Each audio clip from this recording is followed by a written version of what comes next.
शुरुआत होती है एक लड़की लैन को दिखाने से, जो बुरे सपने से डरकर जागती है, जिसके बाद वो अपनी केयर टेकर जो उसका ख्याल रखती थी उसके साथ मंदिर जाती है। हर बार की तरह केयर टेकर आज भी उससे शादी की बात करती है कि कर लो शादी उससे, अब तुम्हारी उम्र हो गई है, जिससे लैन समझ गई कि ये मेरे बचपन की दोस्त बाइक के बारे में बात कर रही है। लेकिन लैन ये कहकर बात को टाल देती है कि वो अभी मुल्क से बाहर गया है तो अभी बात न करें। मंदिर में लैन की नजर वहाँ लगे एक पोस्टर पर भी जाती है, जिस पर उसकी पुरानी दोस्त शिंग की मौत के बारे में लिखा हुआ था, जिसकी कुछ दिन पहले ही मौत हो गई थी और वो बाई का भाई भी था। लेकिन उसे नजरअंदाज करके वो घर आ गई, जहाँ इन्हें पता चला कि बाई और शिंग की मॉम अपने घर में एक पार्टी रख रही है, जिसमें उसने इन लोगों को भी बुलाया है। ये सब इस बात से हैरान रह गए कि उस फैमिली ने काफी वक्त से हमसे कोई बात नहीं की और आज वो हमें बुला रहे हैं। और तो उनके बेटे शिंग की मौत को अभी कुछ टाइम ही हुआ था, पर अब ये फिर भी उस पार्टी में जाती है, जहाँ बाई की मॉम सबका काफी अच्छे से वेलकम करती है। उन्हें देखने से बिल्कुल नहीं लग रहा था कि उन्हें अपने बेटे शिंग की मौत का अफसोस है, पर वो यहाँ लैन को काफी गौर से देख रही थी। लैन को कुछ अजीब लगा, इसीलिए वो पूरे घर में घूमने लगी। उसे शिंग के कमरे से आवाजें आने लगी, इसीलिए वो वहाँ चली जाती है। पर जब उसने महसूस किया कि कोई इस कमरे में आ रहा है तो वो जल्दी से बेड के नीचे जाकर छुप जाती है, जहाँ पर पहले से एक लड़का मौजूद था जो लैन के साथ ही था। वो भी छुपा हुआ था और वो उसे डरा देता है, जिसके बाद ये दोनों बाहर आ गई। लैन की पूछने पर वो बताता है कि मैं यहाँ का सर्वेंट नौकर हूँ, जो बहुत ही खास हो। उसे नजरअंदाज करके लैन जब पार्टी में वापस आने लगी तो उसकी मुलाकात अपने बचपन के दोस्त बाई से हो जाती है, जो वापस आ चुका था। ये कुछ बात करते हैं, फिर इन्हें जाना पड़ता है। उधर पार्टी में बाई की मॉम लैन के डैड से उसकी शादी की बात कर रही थी। अब उसके डैड को लग रहा था कि ये अपने बड़े बेटे बाई से लैन की शादी करने का कह रही है, लेकिन उसकी मॉम तो बड़ी अजीब बात करती है। कहने लगी कि मैं लैन को अपने मरे हुए बेटे शिंग की वाइफ बनाना चाहती हूँ, क्योंकि वो जानती थी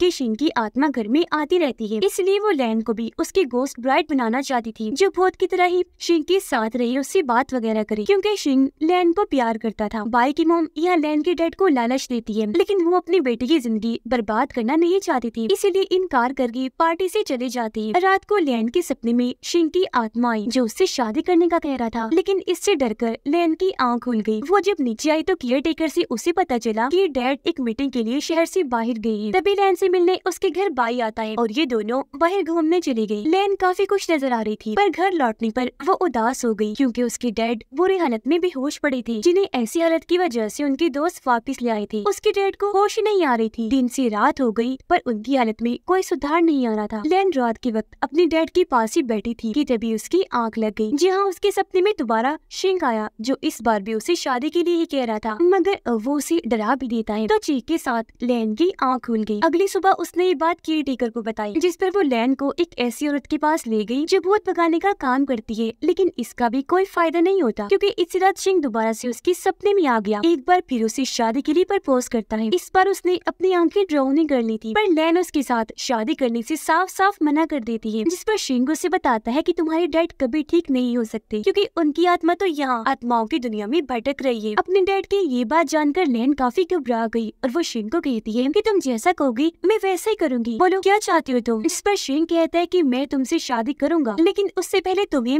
मेरी मदद करनी पड़ेगी। मेरी मौत कुदरती नहीं थी, बल्कि मुझे जहर दे के मारा गया था, और मेरा पहला शक मेरे भाई बाई पर ही है। तुम्हें असली गुनाहगार का पता करना है कि मेरा हत्यारा कौन है, यानी मुझे किसने जहर दे के मारा। इसीलिए तुम्हारे पास 10 दिन का टाइम है। अगर तुमने ऐसा ना किया तो तुम्हारे डैड की आत्मा यहीं की होकर रह जाएगी और तुम ऐसे हमेशा के लिए अपने डैड को खो दोगी। इसके साथ ही लैन की नींद खुल गई। वो सबसे पहले इस बारे में अपने केयर टेकर को बताती है, जो जैसे तैसे उसकी मदद को राजी हो गई। अब बाई ने मेडिकल की पढ़ाई की थी, इसलिए वो लैन के डैड को चेक करने आता है, जहाँ बातों ही बातों में लैन उसे कह देती है कि मैंने सुना है शिंग को जहर दे के मारा, क्या ये सच है। जिस पर बाई उसे कहता है कि तुम फजूल की बातों पर यकीन ना करो। अब उसकी बात टालने पर लैन को उसी पर शक हुआ कि इसका मतलब शिंग का शक सही है, इसलिए वो यहाँ बहाना बनाती है कि तुम्हारे घर पार्टी के दौरान मेरा झुमका गिर गया था, जिसे ढूंढने के लिए लैन उसके साथ घर जाने के लिए निकल गई। घर में बाई की सौतेली बहन भी थी, जिसके साथ बाई की मौत की नहीं बनती। अब जैसे बाई वहाँ से गया, लैन पूरे घर की छानबीन करना शुरू कर देती है। उसे पता था कि मरने से पहले शिंग ने चाय पी थी, इसलिए वो किचन में जाकर चाय की पत्ती को चेक करती है, पर उसे कुछ नहीं मिला। जिसके बाद वो गई स्टोर रूम में, जहाँ एक बार फिर उसका टकराव उस सर्वेंट के साथ हो गया, जो बेड के नीचे उसके साथ छुपा हुआ था। यहाँ दोनों की बहस हुई और तभी यहाँ एक नौकर के आने पर लैन वहाँ से चली गई। यहाँ लैन को ये बात पता चली कि जिस दिन शिंग की मौत हुई थी उस दिन बाई घर था ही नहीं। तभी उसकी सौतेली बहन शिंग के कमरे पर कब्जा करने का सोचती है और वो नौकरों को कहकर उसका सारा सामान जला देने पहुँचने को कहती है। अब लैन बहाना बनाकर ऊपर वाले फ्लोर पर गई, जहाँ एक बार फिर उसका टकराव सर्वेंट से हो गया। वो कहती है कि मैं तुम्हारे बारे में सबको बता दूंगी कि तुम बार बार मुझे परेशान कर रहे हो। अब सच बताओ कि आखिर तुम कौन हो। अब ये सुनकर उस सर्वेंट को बताना ही पड़ता है, जो असल में कोई आम इंसान नहीं बल्कि हेवन यानी जन्नत का सोल्जर था। जिस बात का सबूत वो यहाँ लैन को देता भी है। वो जादू से फूल बनाकर उसे हवा में उड़ाकर उसमें फिर रोशनी डाल देता है, जिसके बाद वो बताने लगा कि मैं जमीन पर इसलिए आया हूँ ताकि पता लगवा सकूं कि आत्माओं की दुनिया में शिंग आखिर गार्ड्स को ऐसे क्या रिश्वत दे रहा है जो वो उसे इतने आराम से कोई भी हुक्म चलाने दे रही है। यह लैन उससे मदद मांगती है उसके डैड की आत्मा को आत्माओं की दुनिया से निकालने के लिए, जिस पर सर्वेंट ये कहकर मना कर देता है कि ये मेरी बस की बात नहीं है। जिस पर लैन का गुस्सा आ गया और वो ये कहकर यहाँ से चली गई कि अब से मेरा पीछा करना बंद कर दो। अब लैन बाई के कमरे में आई, जहाँ उसे चाय पत्ती और उसका डब्बा पड़ा हुआ मिलता है। इससे पहले वो अंदर जाकर कोई छानबीन करती, यहाँ बाई आकर उसे अपने साथ नीचे ले जाता है। अब लैन घर जाने का कहकर यहाँ से बहाना बनाकर निकल गई, लेकिन वो नौकरों वाले कपड़े पहनकर दोबारा से बाई के घर आ जाती है, जहाँ वो सर्वेंट उसे अब भी परेशान कर रहा था। वो दोनों जब बातें कर रही थी तो यहाँ बाई की मोम आकर दोनों को देख लेती है और उनसे सवाल जवाब करने लगी। अब यहाँ लैन को बचाने के लिए बाई झूठ बोल देता है कि लैन ने नौकरों वाले कपड़े मेरी वजह से पहने हैं, क्योंकि मुझसे गलती से इसके कपड़ों पर कुछ गिर गया था। अब बाई की मोम लैन से बात करने लगी और यहाँ लैन उन्हें सर्वेंट की शिकायत लगा देती है कि वो बार बार मुझे परेशान करता है, जिस बात से उसे नौकरी से ही निकाल दिया जाता है। और अब लैन उन सबको अलविदा कहकर अपने घर आ गई। पर बाई की मोम को पता चला कि मेरी सुतीली बेटी के कहने पर नौकर शिंग के कमरे को तहस नहस कर रही है, इसीलिए वो नौकरों को ऐसा करने और उसका हुक्म मानने से मना करती है और खुद अपनी सुतीली बेटी को भी खूब बातें सुनाती है। अगले दिन बाई लैन से मिलता है और उससे पूछने लगा कि आखिर कल तुमने भेस क्यों बदला था, जिस पर लैन, जिसका बाई पर से शक खत्म हो गया था, उसे यहाँ शिंग के सपने में आने वाली सारी बात बता देती है। कहती है बस उसका सबूत ही ढूंढने के लिए और उसे तुम पर शक है। इस पर बाई जवाब देता है कि मेरा यकीन करो, उसकी मौत में मेरा कोई हाथ नहीं, उल्टा मैं तो खुद इस मामले की छानबीन कर रहा हूँ। इसी वजह से मेरे कमरे में चाय पत्ती पड़ी थी। ये दोनों जब खाना खा रहे थे तो यहाँ बाई की एक दोस्त आ गई, जिससे अनकरीब बाई की शादी होने वाली थी। ये जानकर लैन को अच्छा नहीं लगता और वो उससे मिलकर ज्यादा खुश नहीं थी। और तो और अपने डैड को बचाने के लिए उसके पास दिन भी कम रह गए थे। घर आकर लैन इस सब के बारे में केयर टेकर को बताती है, जिससे इन्होंने अंदाजा लगा लिया ये बाई के दिल में लैन के लिए कुछ नहीं है, जब भी वो किसी और लड़की से शादी कर रहा है। बाई अपनी दोस्त को मंदिर दिखाने ले जाता है, जहाँ पर लैन और केयर टेकर पहले से ही मौजूद थी। यह मामले को समझते हुए केयर टेकर बाई की दोस्त को अपने साथ ले गई। लैन के चेहरे की उदासी देखकर बाई उसे बताता है कि मैं ये शादी मजबूरी में अपनी फैमिली के फायदे के लिए कर रहा हूँ। लेकिन यहाँ लैन उसे इस बारे में कोई बात ना करके शिंग की जानकारी के बारे में बात करती है, जिस पर बाई ने उसे बताया कि शिंग की एक नौकरानी से दोस्ती थी, जिसके बाद दोनों के बीच ताल्लुक बन गई। लेकिन फिर एक दिन शिंग ने उसे खुद ही नौकरी से निकाल दिया। उधर सर्वेंट, जिसे अपनी गलती का एहसास हो गया था, वो लैन के घर के बाहर अपने डॉग के साथ खड़ा हुआ प्रैक्टिस कर रहा था कि किसी से माफी कैसे मांगी जाती है। तभी यहाँ लैन और केयर टेकर आ गई। दोनों को अकेला छोड़कर केयर टेकर अंदर चली गई और सर्वेंट, जिसने आज तक किसी से माफी नहीं मांगी थी, वो यहाँ माफी के अल्फाज मुंह से निकालने की बस कोशिश ही करता रह जाता है, पर निकाल नहीं पाता। जिस बात पर लैन गुस्सा करके घर के अंदर आ गई। दरवाजा उसने बंद कर दिया था। अब लैन को उस नौकरानी के घर का पता भी मिल गया था, जिससे शिंग का ताल्लुक बन गया था। बाई जो अपनी दोस्त के साथ शादी की डांस की प्रैक्टिस कर रहा था, वो लैन के साथ जाने की बात करता है, क्योंकि उसे लैन की फिक्र थी। वो उसकी मदद करना चाहता था, जिस पर उसकी दोस्त मान गई और ये दोनों अगले ही दिन उस सर्वेंट के घर के लिए निकल गए, जो दूर गाँव में रहती थी। यहाँ आकर उनकी मुलाकात सर्वेंट से होती है, क्योंकि वो भी यहाँ इस सिलसिले में छानबीन करने आया था। सबसे पहले उस लड़की से बात करने वो जाता है, पर उसे चीजें मारकर वो लड़की यहाँ से भगा देती है। फिर जाती है लैन। तब उसकी बातें सुनकर वो सर्वेंट लड़की बात करने के लिए मान जाती है। वो उसे अंदर लेकर गई, जहाँ लैन को ये देखकर काफी हैरत हुई कि वो लड़की माँ बनने वाली है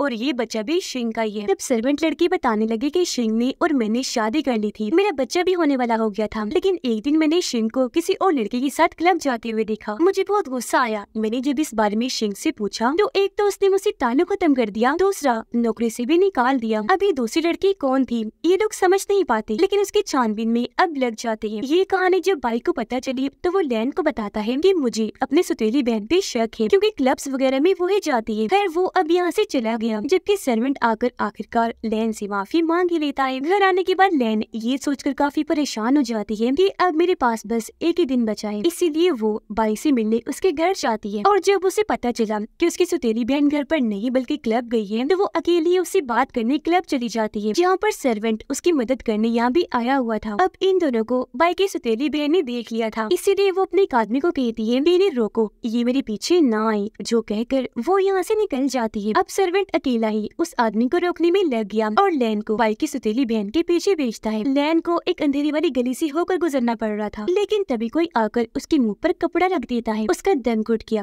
और वो वही बेहोश हो जाती है। फिर जब उसे होश आई तो वो खुद को काफी डरावनी सी जगह पर पाती है। वो जब वहाँ से उठी तो सामने शिंग था, जिससे उसे पता चला कि वो भी आत्माओं की दुनिया में आ चुकी है। यहाँ लैन की मुलाकात अपने डैड की आत्मा से हुई, जिनकी हालत खराब थी क्योंकि अब उनके पास वक्त बहुत ही कम बचा था। ये देखकर लैन काफी घबरा गई और वो शिंग के आगे अपने डैड की जान की भीख मांगती है। कहने लगी कि इसके लिए मैं कुछ भी करने को तैयार हूँ, जिस पर यहाँ सीधा वो शादी की बात ही करता है। हालांकि लैन की डैड उसे रोकते भी हैं, पर वो उनकी बात ना सुनकर शिंग के साथ चली जाती है, जिससे उसके डैड तो होश में आ गई, लेकिन सर्वेंट बेहोश लैन को उसके घर ले आता है। उसकी ऐसी हालत देखकर लैन की डैड और केयर टेकर दोनों ही काफी परेशान हो जाते हैं। ये खबर जैसे बाई को लगी वो उसे चेक करने आ जाता है। लैन के डैड जो बहुत परेशान थे वो बाई और सर्वेंट को कहते हैं कि प्लीज इस बारे में छानबीन शुरू कर दो कि आखिर मेरी बेटी को बेहोश किसने किया। अब बाई जिसको अपनी बहन पर शक था वो लैन के डैड को अपने घर ले आया, जहाँ ये दोनों उससे पूछने लगते हैं कि तुमने लैन को बेहोश क्यों किया, जिस पर वो यहाँ साफ साफ मना कर देती है कि मैंने ऐसा कुछ नहीं किया। आत्माओं की दुनिया में शिंग लैन को घुमा फिरा रहा था, जहाँ लैन उससे ये उगलवाने की कोशिश करती है कि आखिर तुम यहाँ ऐशो आराम की जिंदगी कैसे जी रही हो, जिस पर वो कुछ ना बताकर सिर्फ ये कहता है कि इतना मत सोचो और यहाँ की ऐशो आराम के तुम भी मजे लो। वो उसे अपना महल भी दिखाता है जो काफी बड़ा और आलीशान था। अंदर ले जाकर लैन को नौकरानियों से मिलवाता है जो यहाँ लैन के साथ रहेंगी, उसके सारे काम भी करेंगी, साथ ही उस पर नजर भी रखा करेंगी। अब सर्वेंट अपनी हेड जो खुद भी हेवन सोल्जर थी उससे इजाजत मांगता है कि आप मुझे आत्माओं की दुनिया में जाने दें, जिस पर वो मान भी गई। साथ ही उसे एक तलवार भी देती है, ये कहकर कि वहाँ तुम्हारी कोई भी ताकत काम नहीं करेगी, बेशक तुम हेवन सोल्जर ही क्यों ना हो। आत्माओं की दुनिया में लैन को अपने कमरे में एक कंपास पड़ा मिलता है जो रास्ते बताता है। उसने जैसे उसे छुआ वो बाइक के सपने में पहुंच गई, जहां वो उसे अपने और शिंग के बारे में बता देती है और ये भी कहती है कि आपकी फैमिली को शिंग के लिए फिक्र करने की कोई जरूरत नहीं है, वो वहाँ बहुत खुश ऐश में है। अब जैसे ही बाई सपने से जागा वो सीधा अपनी मोम के पास आता है जो शिंग की चीजें जला रही थी, ताकि ये सारी चीजें आत्माओं की दुनिया में उसके पास पहुँच जाए। ये देखकर बाई को गुस्सा आया और वो अपनी मोम को कहता है कि शिंग को आपने ही बिगाड़ के रखा है, जो इस तरह आप उसके मरने के बाद भी उसकी सारी ख्वाहिशें पूरी कर रही है। और वो तो बोलकर चला गया, लेकिन उसकी मोम को कोई फर्क ही नहीं पड़ा। उधर शिंग भी अपनी मोम के बेचे हुए सामान को देखकर खुश हो जाता है और उनसे मजे करने लगा। इस सामान में लैन को एक लाल रंग की किताब मिली, जिसे उसने जैसे हाथ में लिया शिंग फौरन उससे वो किताब छीनकर एक बॉक्स में बंद कर देता है और कहता है कि ये किताब पानी से दूर रहे तो ठीक है और तुम भी आइंदा की बात इस किताब से दूर ही रहना। अब लैन जब बाहर आई तो उसकी मुलाकात यहाँ सर्वेंट से हो जाती है जो उसकी मदद करने आखिर यहाँ आ ही गया था। अब उसे भी आत्माओं की दुनिया में देखकर लैन काफी हैरान रह गई। इनकी बातचीत के दौरान लैन उसी लाल रंग की किताब के बारे में बताती है, जिसकी छानबीन करने ये दोनों शिंग के महल आ गई, जहाँ शिंग लैन के साथ शादी के डांस की प्रैक्टिस करने लगता है। पर तभी यहाँ एक नौकरानी आ गई जो शिंग को कहती है, सर माफ कीजिएगा डिस्टर्ब करने के लिए, पर आपसे मिलने कोई आया है। अब शिंग तो वहाँ से चला गया, लेकिन लैन जिसको शक था वो भी उसके पीछे पीछे जाती है। जिससे शिंग बात कर रहा था उसका चेहरा तो वो नहीं देख पाती, लेकिन उसके हरे रंग के जूते जहन में रख लेती है। इस बारे में भी उसने आकर सर्वेंट को बताया और अब ये दोनों ठोस सबूत की तलाश में निकल गए। पूरे महल की तलाशी लेने लगी, जहाँ एक खुफिया कमरे में आने के बाद इन्हें वो किताबों वाला बॉक्स भी मिल जाता है। जमीन पर केयर टेकर एक काला जादू करने वाली औरत की मदद से आत्माओं की दुनिया का दरवाजा खोलने की कोशिश कर रही थी। उधर बॉक्स की रखवाली करने वाला एक शैतान इन पर हमला कर देता है, लेकिन लैन उसके सर पर पत्थर से वार करके उसकी जान ही ले लेती है। बॉक्स खोलकर एक लाल किताब ये अंदर से निकालती है। यहाँ लैन को शिंग की बात याद आई कि किताब को पानी से दूर रखना चाहिए, इसलिए वो किताब को वहाँ के पानी में डुबो देती है, जिससे अगले ही सेकंड में वो किताब काले मोती में बदल जाती है। जिसे देख सर्वेंट समझ गया कि ये मोती बहुत कीमती है और ये मोती ही शिंग यहाँ के गार्ड्स को रिश्वत के तौर पर देता है, जिसे वो गार्ड्स खाते हैं। अब तभी इन्हें केयर टेकर का मैसेज मिलता है कि हमने आत्माओं की दुनिया का दरवाजा खोल दिया है, जल्दी से वहाँ से निकल आओ। अब लैन और सर्वेंट जल्दी से भागकर बाहर आए ताकि उस रास्ते से निकलकर अपनी दुनिया में जा सके, लेकिन तभी काले साई जो आत्माएं थी वो इन पर हमला कर देती हैं। तो यहाँ तलवार से सर्वेंट्स उन आत्माओं से अकेला ही लड़ने लगा, पर वो ढेर सारे थे इसलिए सर्वेंट भी भारी पड़ने लगी, जिसे मुसीबत में देखकर लैन भी उन आत्माओं से लड़ने लगी। वो एक दो आत्मा को ही मार पाती है, लेकिन आखिर में उसकी मदद सर्वेंट ही करता है। वो अपनी तलवार से सारी आत्माओं को तो खत्म कर चुका था, लेकिन तब तक दुनिया में जाने का रास्ता बंद हो गया था। पर वो लैन को उदास ना होने का कहता है और ये भी कि तुम फिक्र ना करो, मैं तुम्हें यहाँ से निकाल के ही रहूंगा। और ये वापस शिंग के महल में आ गई। उधर लैन के डैड क्लब की उसी गली में आ गई, जहाँ लैन को बेहोश किया गया था। यहाँ उनके हाथ एक रुमाल लग गया जिस पर बने डिजाइन को देखकर वो काफी हैरान रह गई और समझ गई कि ये काम जरूर बाई के घर में काम करने वाले नौकरों में से किसी का है, क्योंकि नौकरों के पास जो रुमाल होता है उस पर यही डिजाइन बना होता है। अब एक दिन शिंग की मोम बहुत सारी किताबें जलाकर उन्हें शिंग के पास भेजती है, जिससे यहाँ ये समझ लग गई कि आत्माओं की दुनिया में जो मोती शिंग को मिलते हैं वो उसकी मोम की वजह से मुमकिन है। अब आत्माओं की दुनिया में लैन को असल झटका तब लगता है जब वो अपनी मोम से मिली। दोनों माँ बेटी एक दूसरे से मिलकर काफी खुश हुई। लैन उनसे पूछती है कि मोम आप यहाँ पर कैसे? इस पर उसकी मोम कहती है मेरी बेटी तुम्हारे बगैर रहा नहीं गया तो मैं यहाँ आ गई। यहाँ वो सर्वेंट से भी मिलती है, जिसके बाद लैन को खबर होती है कि शिंग महल से बाहर गया है, जिस चीज का फायदा उठाकर वो अपनी मोम के साथ उसके कमरे में जाती है। पर थोड़ी ही देर में शिंग वापस आ गया। अब लैन यहाँ अपनी मोम को तो कमरे से निकाल देती है लेकिन खुद निकल नहीं पाती, इसलिए शिंग से बहाना बना देती है कि वो मैं अपने लिए शादी में पहनने वाला सूट लेने आई थी, जिस पर शिंग उसे गले से लगा लेता है। अब उन दोनों को छुपकर सर्वेंट और लैन की मोम देख रहे थे। दोनों को इतना पास देखकर सर्वेंट को बिल्कुल अच्छा नहीं लगता। लैन के डैड उस रुमाल को जब बाई को दिखाते हैं तो वो अपने नौकरों को बुलवाकर छानबीन करने लग जाता है, जहाँ उसे एक नौकरानी की बेड से जहर और बेहोशी की दवा मिलती है। यानी कि लैन को बेहोश करने वाला और शिंग का कातिल एक इंसान है, जिससे यानी उस नौकरानी को इन्होंने पकड़ तो लिया पर वो खुद इन चीजों को देखकर काफी हैरान हुई। कहती है कि मुझे बसाया जा रहा है। वो बाई को यकीन दिलाने की कोशिश करती है पर वो उसकी बात का यकीन किए बगैर उसे गिरफ्तार करवा देता है। दूर खड़ी होकर बाई की दोस्त ये सब देख रही थी, जिसके रंग उड़ गई। वो काफी परेशान लग रही थी। शिंग लैन को आत्माओं की पार्टी में लेकर आता है और सबके सामने उसे गले से लगा लेता है। पार्टी में सारी आत्माओं ने चेहरों पर मास्क लगाए हुए थे, जिनमें सर्वेंट भी शामिल था, और ये नजारा देखकर वो बहुत गुस्से में आ जाता है। अब तभी पार्टी में हरे जूतों वाला वो आदमी आ गया, जिसे देखकर लैन सर्वेंट के पास गई उसके बारे में बताने के लिए और वापस फिर शिंग के पास आ जाती है। शिंग की मोम देखती है कि उनकी सुतीली बेटी शिंग के लिए खाना जला रही है आत्माओं की दुनिया में पहुंचाने के लिए, जो देखकर उसकी मोम हैरान तो हुई पर उन्हें यकीन आ गया कि ये मेरी बच्चों से प्यार करती है और इस तरह उनका टूटा हुआ रिश्ता फिर से ठीक हो गया। अब सर्वेंट हरे जूतों वाले नौकर के पास जाता है लेकिन इससे पहले उसे पकड़ता। यहाँ उसकी हेवन सोल्जर हेड आ जाती है, जो सर्वेंट को ही पकड़ के बंदी बना लेती है, जिससे वो समझ गया कि इसने मुझे धोखा दिया और यही है जो शिंग के साथ मिली हुई है। खैर सर्वेंट को पकड़ के बांध दिया गया, जहाँ शिंग लैन को लेकर आता है पहचान करवाने के लिए कि अगर लैन उसे जानती हुई तो ये लोग उसे छोड़ देंगे। लेकिन जब लैन ने उसे पहचानने से इनकार कर दिया तो शिंग उसे पीटने लगता है, पर यहाँ सर्वेंट उसे चिढ़ाने लगा, जिस बात पर शिंग सर्वेंट को खोलकर उसे बहुत पीटता है, फिर वापस लाकर बंद कर देता है। जहाँ थोड़ी ही देर में लैन आई और सर्वेंट को बंधा हुआ देखकर खोलने लगती है। अब सर्वेंट जो काफी जख्मी हो गया था उसे डांटता है कि तुम यहाँ क्यों आई? हो सकता है ये शिंग की चाल हो और वो कहीं यहाँ आ ही ना जाए। उसका ये बात करना ही था कि तभी सच में यहाँ शिंग हेवन गार्ड के साथ आ जाता है, क्योंकि उन्हें पकड़ने के लिए शिंग ने ये सब जाल बिछाया था। शिंग की मोम को उनकी सुतीली बेटी काफी समझाती है कि आप शुरू से ही शिंग को बिगाड़ती आ रही है और ये बात सच है। अब उसकी बातों का शिंग की मोम पर असर हो गया। उन्हें एहसास हुआ कि हाँ मैं गलत कर रही थी और आइंदा से शिंग की कोई भी बात मानने से इनकार कर देती है। बस डर इस बात का था कि वो कोई नुकसान न पहुंचा दे इन्हें। शिंग वहाँ लैन के धोखे से भी काबू हो गया और वो उन दोनों को पीटने लगता है। ये देखकर लैन की मोम मास्क लगाकर खाना उठाती है और उन्हें पार्टी वाली जगह पर फेंक देती है। अब खाने को सुनकर भूखी आत्माएं वहाँ बेकाबू होकर खाने पर टूट पड़ती है। यहाँ हलचल मच गई और तब शिंग को ये सारा मामला सुलझाने जाना पड़ता है, जिसके बाद अब लैन, उसकी मोम और सर्वेंट यहाँ से निकलने लगे और जो गार्ड इन पर नजर रख रहा था ये उसे भी मार देती है। ये वहाँ से निकलकर बाहर आए ही थे कि तभी इनका रास्ता रोकने वहाँ शिंग आ जाता है। अब यहाँ से बाहर निकलने के लिए सर्वेंट को अपना खास किस्म का छोटा सा टर्टल कछुआ चाहिए था, जो भी अब शिंग के कब्जे में था। अब सर्वेंट को यहाँ एक आइडिया आया।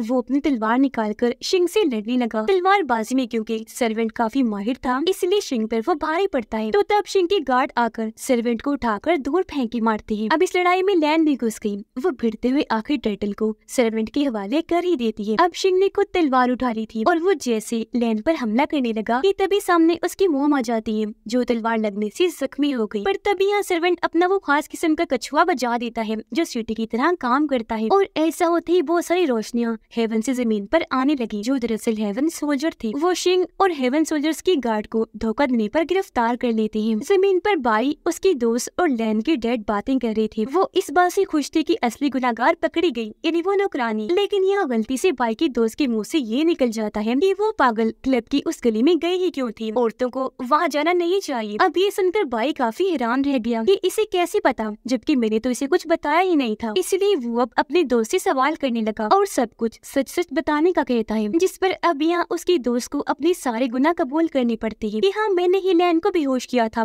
और शिंग की कातिल भी मैं ही हूँ। और अब वो सबसे चौंका देने वाली बात बताती है। वो बाई को कहती है कि शिंग के साथ जिस लड़की का चक्कर था, जो क्लब्स में जाती थी, जिस वजह से नौकरानी को शिंग ने निकाल दिया, वो लड़की और कोई नहीं बल्कि मैं ही हूँ। मैंने शिंग के साथ मिलकर तुम्हें धोखा दिया और इसी बात को लेकर शिंग मुझे ब्लैकमेल करता था। मुझे कुछ समझ नहीं आई तो मैंने उसे कत्ल करने का कदम उठाया। ये जानकर बाई का दिल जैसे टूट ही जाता है। और अब यह सारे गुनाह कबूल करने पर लैन की डैड पुलिस को यहाँ बुलाते हैं और उसे गिरफ्तार करवा देते हैं। आत्माओं की दुनिया में लैन ने अपने गोद में अपनी जख्मी माँ को लिया हुआ था, जो वहाँ दम तोड़ देती है, लेकिन उनकी आत्मा को सुकून मिल गया था क्योंकि वो नेक थी। और तभी काली जड़ें लैन के पूरे जिस्म में फैल जाती है, जिसके साथ ही वो बेहोश हो गई। और सर्वेंट उसका सर अपनी गोद में रख के रोता ही रह जाता है क्योंकि उसे लग रहा था कि लैन जैसे मर गई हो। और अब थोड़ी ही देर के बाद असली दुनिया में हम लैन को जागता हुआ देखते हैं, जिसे दोबारा सही होता हुआ देखकर सारे काफी खुश हो जाते हैं। कुछ दिन के बाद बाई लैन को शादी के लिए प्रपोज कर देता है, पर वो कोई जवाब नहीं देती। उसे दरअसल सर्वेंट की याद आ रही थी। उसने जैसे उसके बारे में सोचा, अगले ही पल वो यहाँ आ जाता है। लेकिन वो उससे पूछती है कि अब तुम यहाँ क्यों आए, क्या वजह है बताओ। जिस पर वो बताता है कि तुम आत्माओं की दुनिया में काली जड़ों की वजह से सच में मर गई थी, पर तुम्हारी आधी जिंदगी के लिए मैंने कुर्बानी दी। मैंने अपनी पूरी जिंदगी की मेहनत को अपनी हेड को दे दिया, जिसके बाद उसने तुम्हें दुनिया में भिजवाया जिंदगी देकर। और अब मुझे दोबारा से हेवन सोल्जर बनने के लिए मेहनत करनी पड़ेगी नए सिरे से। ये सुनकर लैन को उसके लिए ख्याल आया और वो कहती है कि मैं इसमें तुम्हारी मदद करूंगी, पर वो मना करके वहाँ से चला जाता है। अगले दिन लैन जब अपने डैड से बात करती है तो वो उसे समझाती है कि बेटा हमेशा खुश रहो। जिस पर अगले ही दिन लैन सबके लिए अलविदा का नोटिस लिखती है क्योंकि वो दुनिया की सैर को जा रही थी। बाई के लिए वो खत में ये लिखती है कि मैं अभी शादी के लिए तैयार नहीं हूँ और हाँ वापिस आकर सोचूंगी इस बारे में, तब तक तुम भी अपने सपने पूरे कर लो। जिस पर अब बाई अपनी मेडिकल की पढ़ाई पूरी करने के लिए दूसरे मुल्क के लिए निकल जाता है। समंदर किनारे आकर लैन फिर से सर्वेंट को याद करने लगी, जो दोबारा वहाँ आ जाता है। लैन फिर से उसकी मदद करने का कहती है, जिस पर इस बार वो मान भी जाता है। इस बात से लैन खुशी खुशी उसके गले से लग जाती है, जिसे सर्वेंट को काफी अच्छा लगा। वो बस सोचता ही रह गया। निकलने से पहले सर्वेंट अपना बाजू चेक करता है, जहाँ पर भी लैन जैसी काली काली जड़ें थी जब वो आत्माओं के दुनिया में थी, जिसका मतलब कि अब सर्वेंट को भी कोई खतरा है, लेकिन ये दोनों मिलकर